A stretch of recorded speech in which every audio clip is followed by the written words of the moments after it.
Welcome for today's video.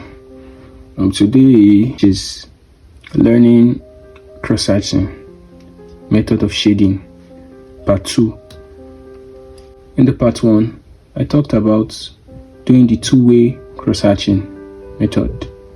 But in the video of today, I'm going to be teaching you the directional or the random type of cross-hatching. So let's get into it. This is the reference for today. As a beginner, someone that's coming up, I would advise that you make use of references instead of trying to draw from your imaginations, because there are some fundamentals you need to learn, and those fundamentals are going to be seen in pictures that you use to sketch, to draw. So if you don't know all those fundamental things, you can't imagine and do something that's going to come out great. First of all, we need to sketch out the image that's there. So as you can see it, I think that's a pear and some berries. So let's go. Using the principle of art that I taught in my last video, which is balance, proportion. This is it. What next are we going to do? The next step, it's to look for where the light is coming from. Now, if you take a look at this reference, you see that the light is coming from this direction, right? Since the light is coming from this direction, the darkest part is going to be in this direction, and the middle tone is going to be in the middle. Now, the question is, how are we going to shade in the directional type of cross-hatching? This is how it works. First of all, you're going to look for how is the direction going. How is the fruit, right? The fruit is roundish, so we try to make our lines curvy. Try to curve the lines. Now, where's the direction going? You see that direction is going like this. If you look at the reference, you're going to see that since it's curved and it's going to be cross-hatched, it has to go like this too.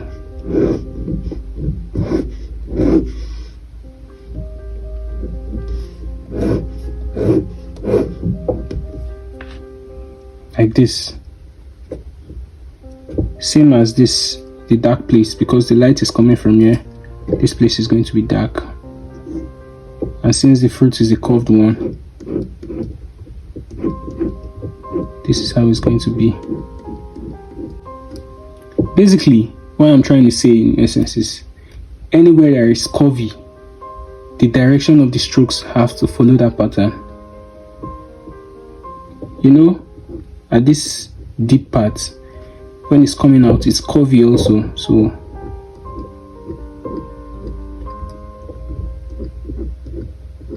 hope you're getting it.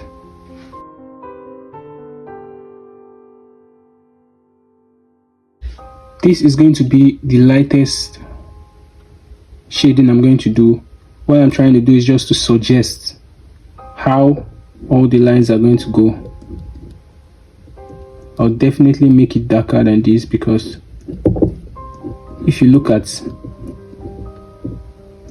this, the tone of the fruits, you're going to see that some are actually darker than some. So we're going to make sure we put it in the art and make it that way too.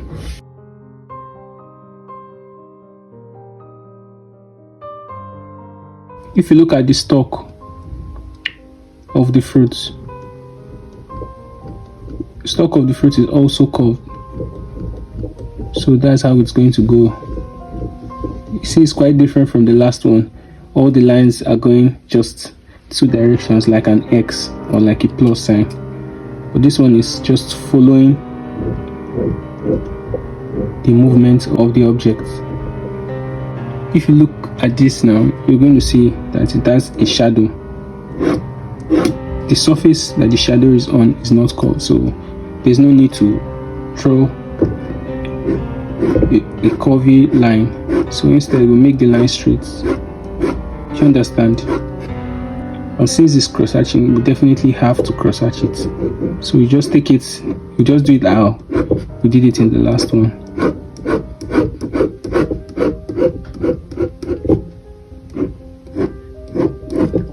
Now if you look at this, even without doing much, you're already seeing the solidity in the work. You're already seeing that it already looks like this is on top a surface just because of the shadow effect.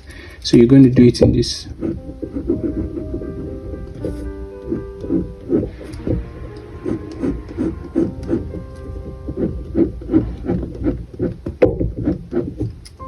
You're going to do it on some of the grapes too.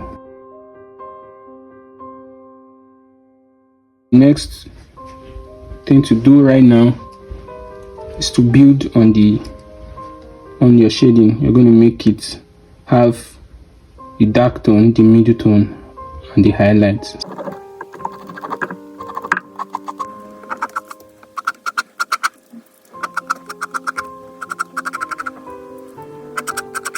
If you look carefully, you're going to see what is happening in this particular place. I want to make it look curvy on this place because it's a surface, so you're going to take the lines from here in a curved way. Yeah, it's curvy, then you just try to look for a way to adjust them in each strokes so that they'll go together. Now this is the darkest part, and we'll try to increase the darkness in that area. I'll do it all through, but still maintain the curvy effect.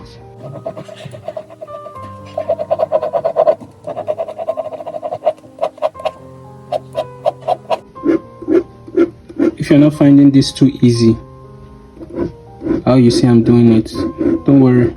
With constant practice, you're going to get better at it.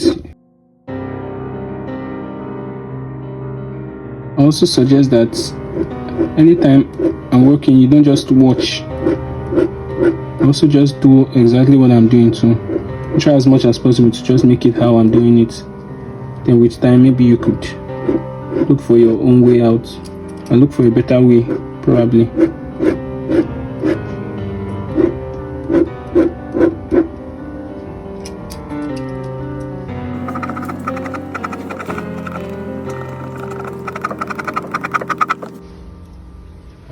If you look at it clearly, you're going to see that it's already turning to something that's curved. That's because of the strokes that I've been laying. This one is quite easier than the last one. Basically, any line that is going to be on the circle has to be a little bit curvy. Now, you won't forget where the highlight is. The highlight is at this position that I'm leaving out.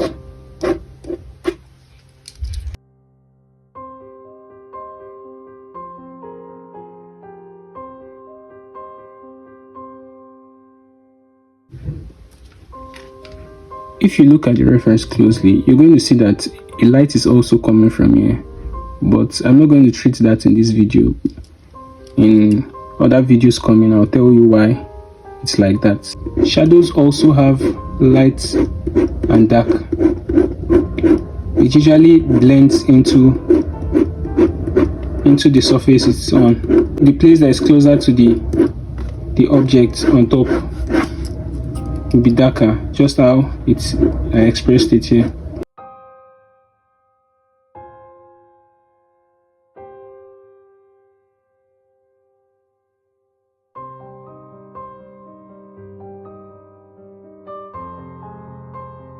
As I already told you, you just need to know where you want the light to come from. And if there are rough edges on the skin too, that's something to consider, but I'm going to treat that in another video. This is your finished work, but we're not done. Not until we make use of my signature.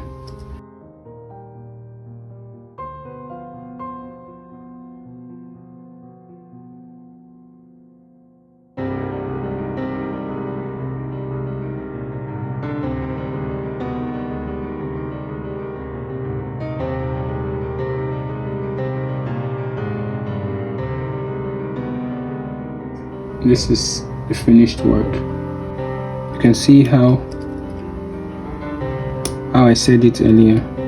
All your strokes on a curvy item is supposed to be curved in different directions, crossing each one of them. Since it's the cross-hatching method, we'll be crossing every line, and that's exactly what happened here. But all the lines are curved.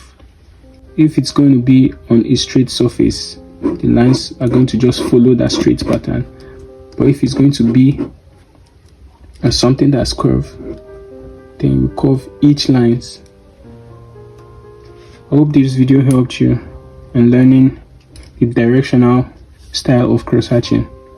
If you have any questions, you just leave them in the comment section and I'll answer you as soon as I can. Thank you.